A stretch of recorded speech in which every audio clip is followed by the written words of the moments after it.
Imagine this: you're at a party, and someone makes a snide comment aimed at you. Your instinct might be to respond, to defend yourself, to set the record straight. But what if the most powerful move is to do nothing?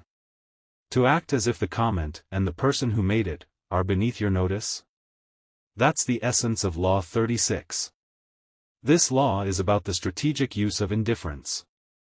It's not about apathy or weakness, it's about choosing where to direct your energy and attention. When you acknowledge a problem, a rival, or an unattainable desire, you give it power over you. By choosing to ignore it, you maintain your autonomy and control. Consider the story of Dainagon, a courtier in ancient Japan. During a tea ceremony, he accidentally broke a valuable bowl. Instead of panicking or apologizing profusely, he calmly remarked that the bowl was old and bound to break eventually. His composed response diffused the situation and preserved his dignity. By treating the incident as trivial, he signaled that he was above such mishaps, and others followed his lead. In our daily lives, we often encounter situations where this law applies. Think about social media. Someone posts a provocative comment or a veiled insult. Responding might escalate the situation, drawing more attention to it. Ignoring it, however, deprives the instigator of the reaction they seek. Your silence can be more powerful than any retort. But it's not just about ignoring insults. This law also applies to desires and ambitions. Sometimes, we fixate on things we can't have: a job, a relationship, a lifestyle. The more we chase after these unattainable goals, the more they elude us. Our obsession can make us appear desperate or weak. By choosing to let go, to show disdain for what we can't have, we regain our power.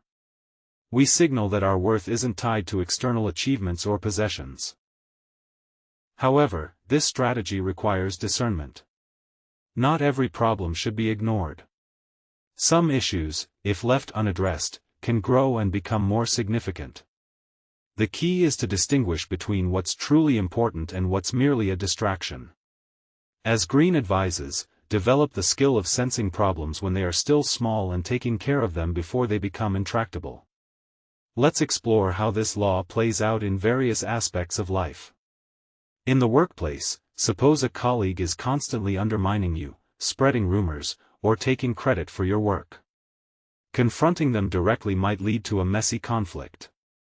But by choosing to ignore their antics publicly, while documenting their behavior privately, you maintain your composure and gather evidence. When the time is right, you can present your case to higher-ups, showing that you've handled the situation professionally. In personal relationships, imagine someone you're interested in is playing hard to get, or perhaps they're simply not reciprocating your feelings. Continuously pursuing them might push them further away. By stepping back, focusing on yourself, and showing that you're not dependent on their attention, you might pique their interest. And if not, you've preserved your self-respect and opened the door to other opportunities. In politics, leaders often face criticism and opposition. Responding to every attack can make them seem defensive or reactive. By choosing which battles to fight and which to ignore, they control the narrative and maintain their authority. As the saying goes, never wrestle with a pig, you both get dirty, and the pig likes it. But what about when you're the one being ignored? How does it feel when someone treats you with disdain? It's frustrating, isn't it? That's the power of this law. By ignoring someone, you deny them validation. You unsettle them. They might go to great lengths to get your attention, to prove their worth. In this way, you're controlling the dynamics of the relationship. However, it's essential to use this strategy judiciously. Overuse can make you seem aloof or arrogant. It's about balance. Show interest and engagement when it's genuine and beneficial.